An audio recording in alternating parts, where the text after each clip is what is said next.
You're listening to the SoleStrategies podcast hosted by the team here at SoleStrategies. We hope you like the latest episode and thanks for tuning in. America has a problem, which I cannot wait for that album to drop. Oh my God. Listen, America is over. That's my that's my take. But no, watching. There's so many problems with the Capitol hearings. Like the fact that these people literally rioted at the Capitol, people died, trampled officers, and Josh Hawley is like running for his dear life. For his life.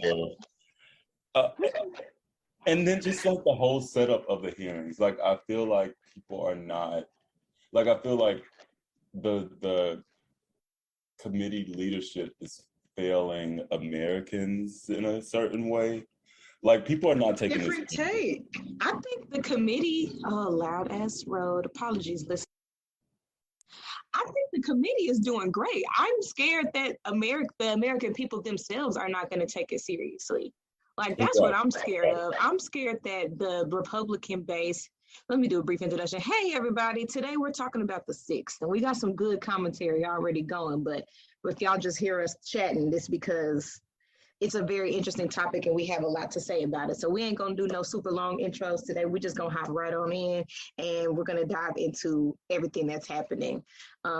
But I think that they have presented a stone-clad case, and they did it very smart by using people who were a part of the Trump administration the entire time, people who are extremely right-wing, people who are lifelong Republicans, people who ideologically agree with Trump in every aspect, and they're using those people to testify and speak on what happened that day and just say, this is just the facts of the matter.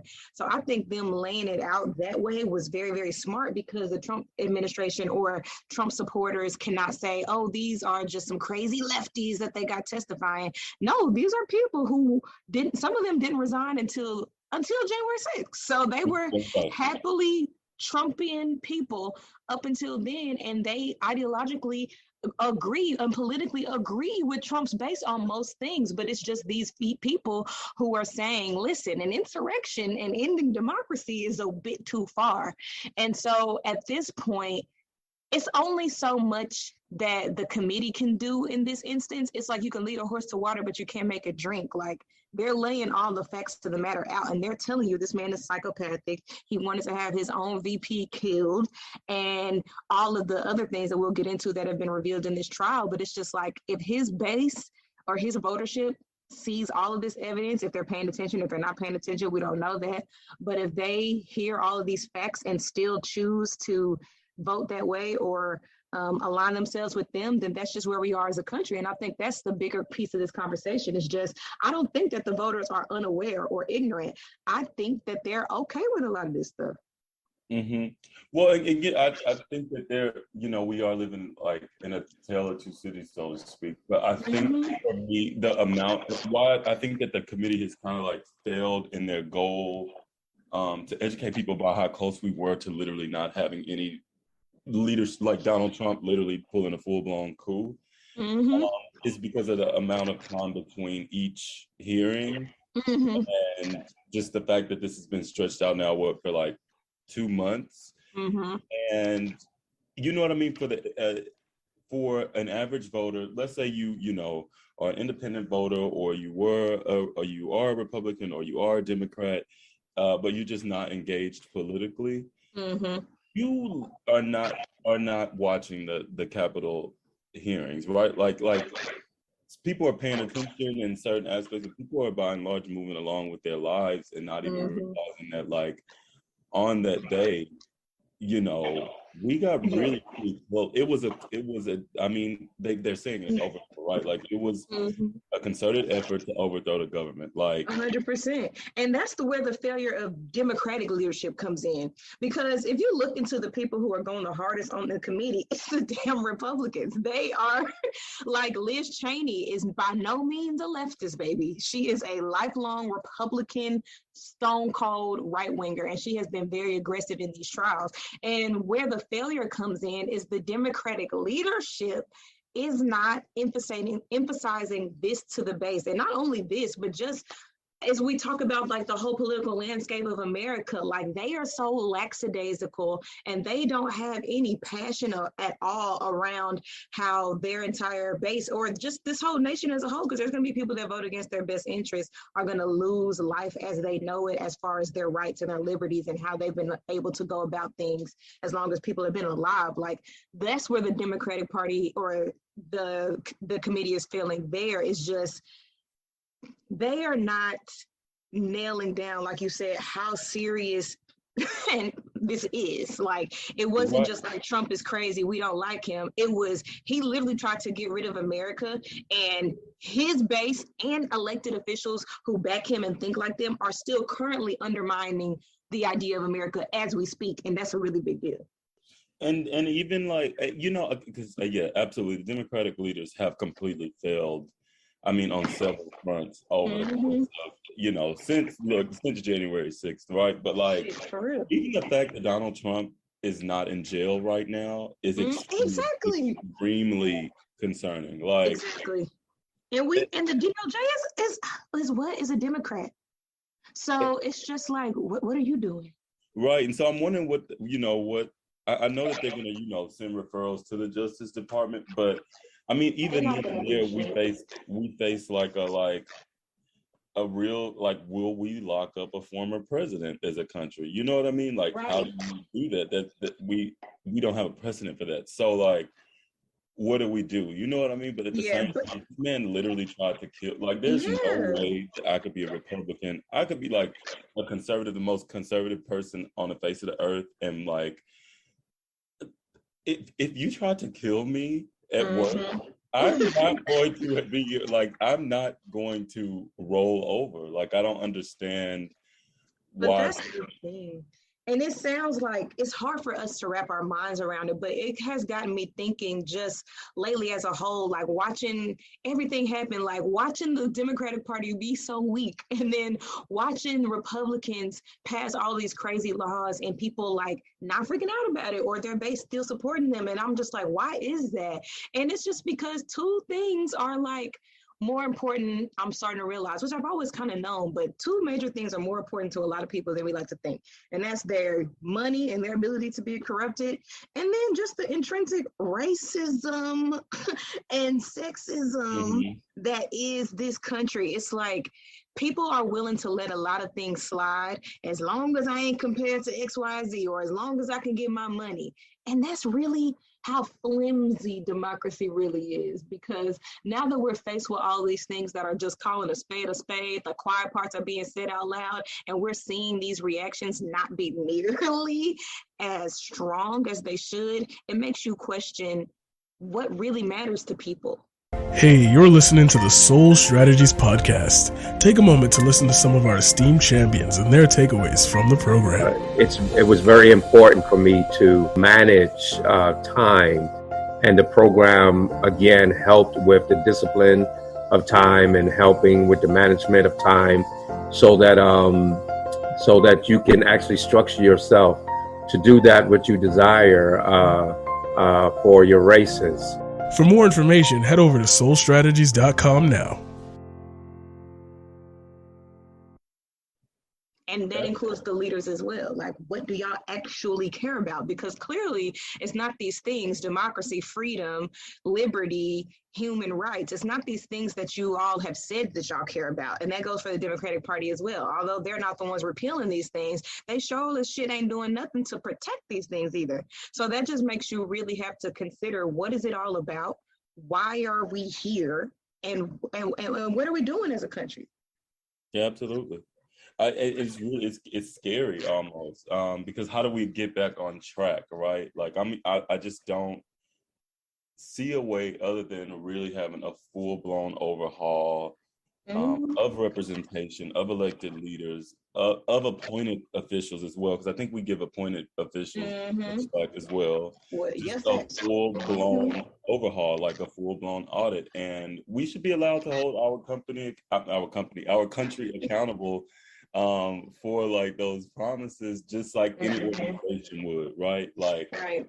And that's where my pessimism creeps in, because it's just like yesterday, 96% of Republicans voted to take away our access to condoms and birth control pills. Condoms.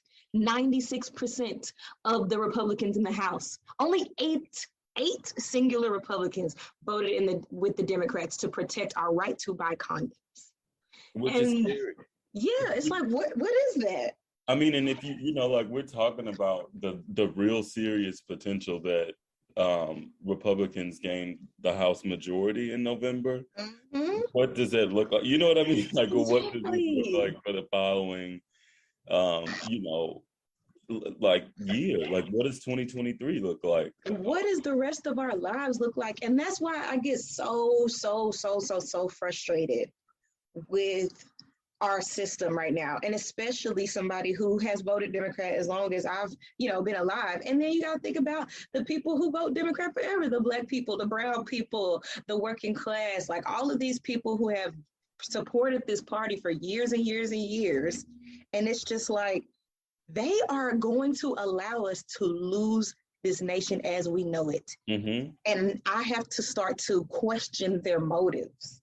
Like, that's just where we leave it. Like, it's such a dark and scary time. And I'm terrified of what the next generation of like kids and what it even gonna look like in a decade. Because like you said, it's a double-edged sword. If the Democrats do not step up right now and show people that they're worth voting for, then people may not vote for Republicans, but they're not going to come out in enough numbers, right? And then the Republicans are going to lose. And then we really are going to see this nation deteriorate. And then at that point, I fear it may be too late. And I mean, as long as Democrats are trying to play fair and square, mm-hmm. Trying to be diplomatic overall, like you can't make a deal. As long as they're making deals with the devil and not calling out even our own Democratic senators, calling out, they should be full-blown attacking Joe Manchin, pushing him to the party, because we are at the 11th hour and some people are asleep at the wheel. You know what I mean? Yeah. The fact that the Capitol even got rioted. Exactly. And he said literally, we're going to march over there and show them what it shows that there is a serious breakdown in our leadership's ability to run a country. Yes. And we talking about everything from, and I know we wanted to focus on, the 6th, the hearing, the January 6th hearings, but I think that is just one event that is representative of several issues gone wrong, right? 100%. The fact that those I mean, we're pro, people's right to gather and protest. That is just what America is, right? But something's wrong. Something is off, right? And that's what it was. And that's where, like you said, it's all about messaging. And Democratic messaging going forward needs to be very clear, like I said, on what this shit was. This was not just a simple gathering where everybody was holding hands, singing Kumbaya and playing, the freaking banjo. They had weapons. We found out through the trials that people had guns. They had them. Everybody liked to pretend like there was just no weapons there. People had guns, knives, spears, bats, tasers, all sorts of weapons when they were at that Capitol building. So this was not just a simple, peaceful protest. These were people who went down there with the intent to harm and kill people and throw over our current representatives so that their chosen leader could be the president. So it's just about being clear. And that's, again, my pessimism. Why is that not happening? Why is that not happening? I don't understand. I think it's just because there's so many barriers to regular, everyday people participating in government, and them being so busy with their day-to-day lives. We know that there are phenomenal leaders out there, right? We just have a problem finding them. And the people who, would make great leaders, make the great next senators and representatives, unless they are, a part of a political establishment or, The playing field is not level for anybody other than corporations and wealthy folks and politicians, right? And so it's like a club. It's a closed door club, and that's why people. That's the other reason why people. I'm fearful that Democrats, unless we change our messaging and change it fast, and it becomes clear and relatable, and they get something done. People are not motivated to participate in politics because no matter what, right? We see something's going to change. Think about how much we did in 2022. Exactly. Donald Trump, out of office. Yeah. And that's why I don't even want the voters to take no responsibility in this, because the voters did their part. They came out in mass numbers each time there is an election, when we're told that democracy is on the line and we must elect Democrats. And we did that in all three branches and are still being told that, by golly gee, our hands are tied. It's just like, right. Like, and that's not fair. I think also too, it would be a difference, right, if quality of life improved. Yeah, it doesn't. Or like there's not one single metric that you can measure, during this part where we've seen progress. And that's not motivating people to like, try any harder to like, or be motivated to go to the polls, or be, or have faith in our democracy. I think that's what it is. Like people have lost faith, especially I guess the Black community. Like I have outright lost faith by and large that anything is going to change. Like I have a mentor I love dearly. She's not involved heavily in politics at all. And she told me, like, it don't matter who's in office. I'm still gonna have to work every day and my life ain't gonna get better. And I just remember feeling like she kind of had a point. You know what I mean? Yeah, it's like we were trying, and that's a great point that you bring up, because it's so funny seeing everything like go backwards, right? Like I was so concerned about like, damn, when are the Black people going to get, reparations? When are we going to get certain tokens of, acknowledgement that what we've done in the past is wrong? And we flipped that to they're taking Black people out of the history books. Like it's getting worse. It's getting actively worse. And the problem is right now that it's getting actively worse under Democratic leadership. And it's just like a lot of these things were seeds that Trump said while he was president, and they're just now bearing fruit. But at the same time, while Democrats are in charge all over the country, they should be doing more to at least provide cover or a cushion or something to soften these blows. It's the thing that annoys me is like they don't even, when Biden speaks about these things, or Nancy Pelosi or any of our party leaders, I don't see the passion. I don't hear it. I don't see it. I don't see that y'all care. Like when they found out, like I was watching something that happened on the Texas floor, where the Texas House of Representatives was trying to like have certain protections in our education system, and the Texas State Senate went through and like basically they were trying to make it illegal to teach anti-racism.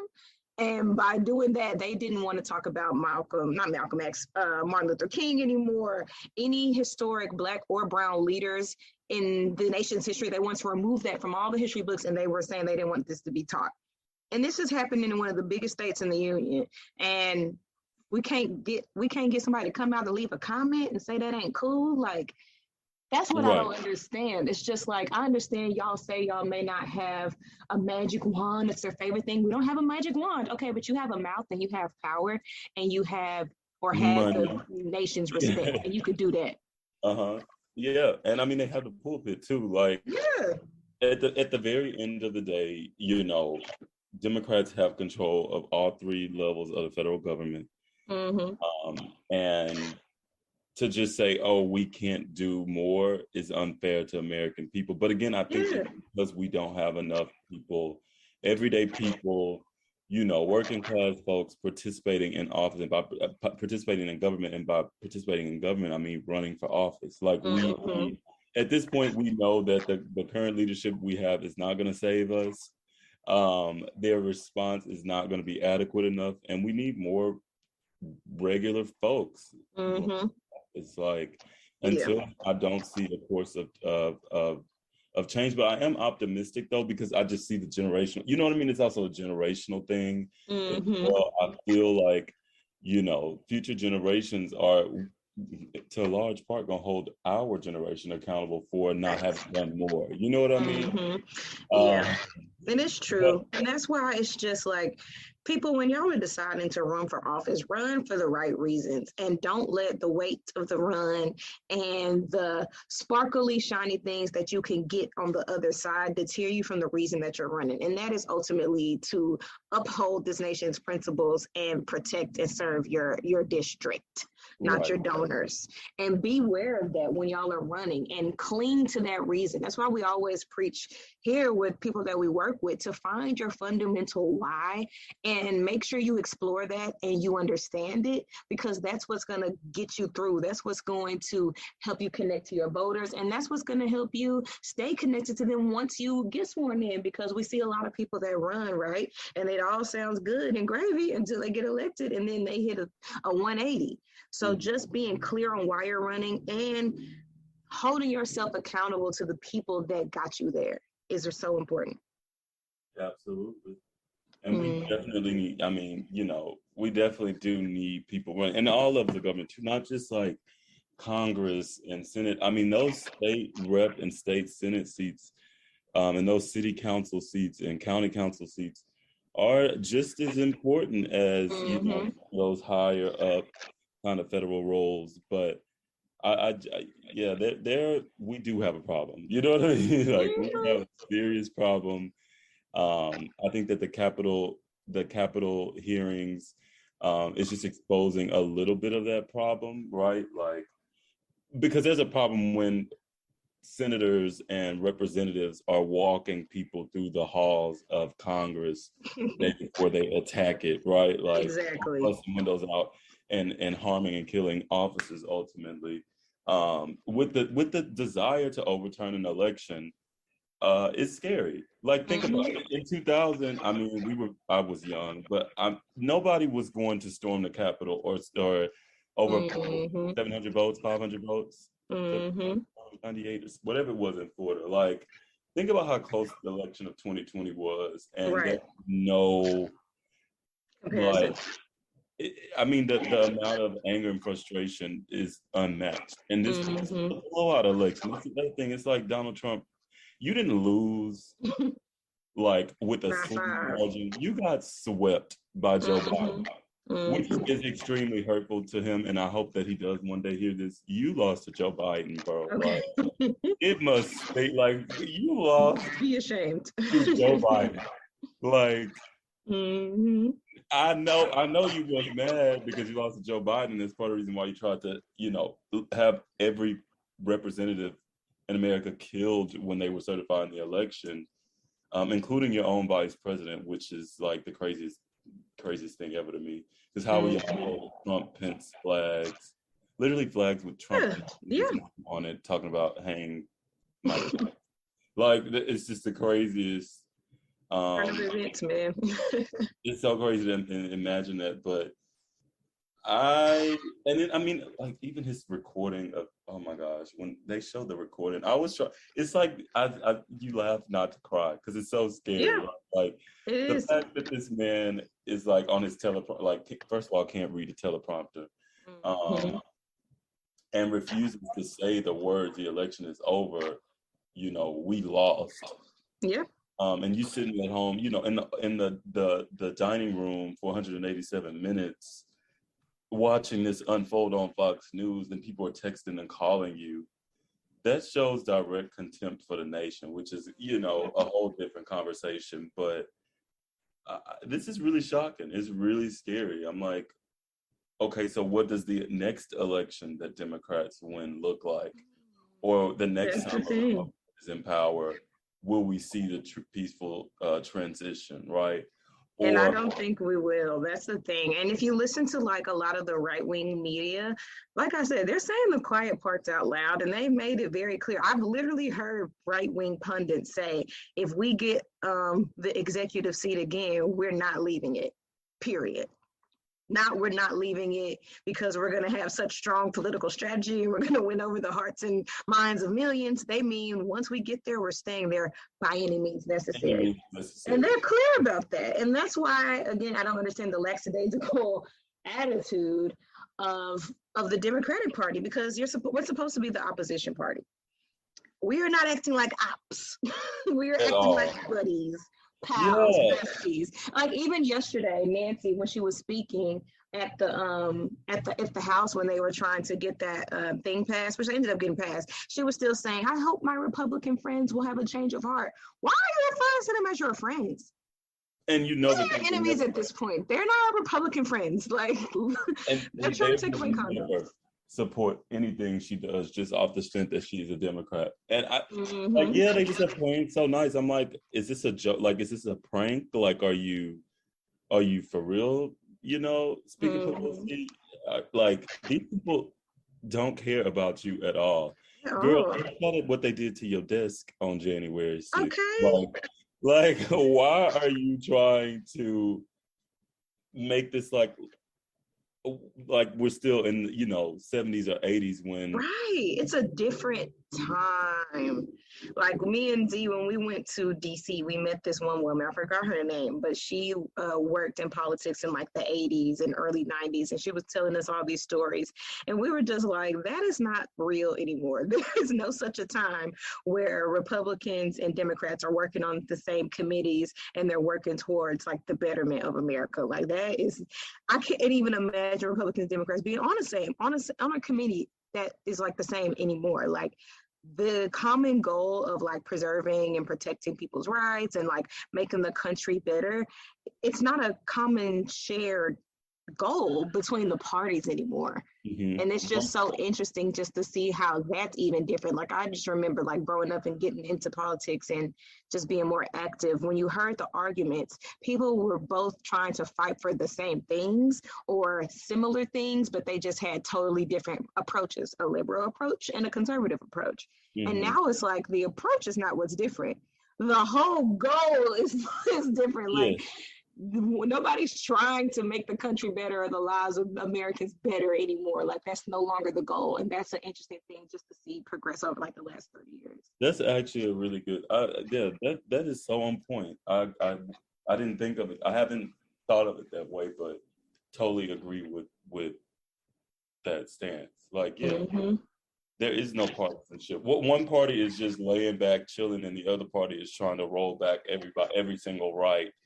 Exactly.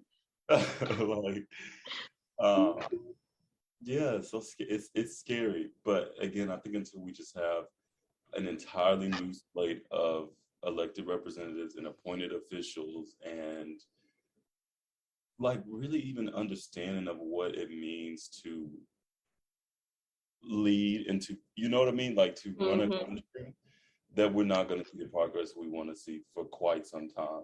We just got to get more progressives in office. We have, and you know what? I use the term progressive loosely, like not saying you have to like be, the most liberal person ever. But I think that you just have to have basic human decency and run for office. Like, and I feel like a lot of the people, especially the far right wing folks, lack is that like shared understanding that like, we are one country, everybody is very different, and we don't have to operate on, with one set of rules or one philosophy or try to impress people because we're scared that we're going to lose power. You know what I mean? Right.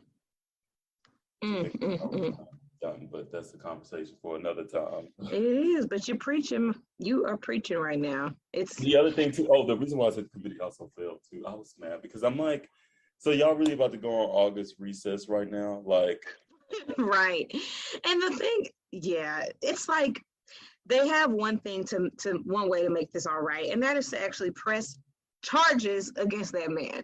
Because if we can show everybody everything that's happening, if we can lay it all out and break down like this man broke the law in 40 million ways and then nobody prosecutes, then that's just going to give the green light. And the Republicans are going to make good on their promise to never leave by any means. Like that is the official, we know in all these millions of ways how wrong Trump was and exactly what he did that was wrong.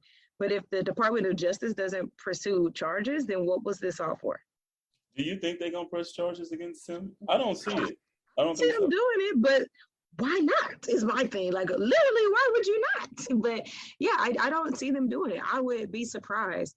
And that's why, more people got to run, man, because Jesus Christ. At least making him ineligible to run in 2024. Like, they're not going to do that. Like, I literally, like you said, we have to laugh to keep from crying. They're not going to do that. I would be surprised from like the fullest degree if the party did anything with this information other than campaign on it. And I don't even think they're going to campaign on it that hard.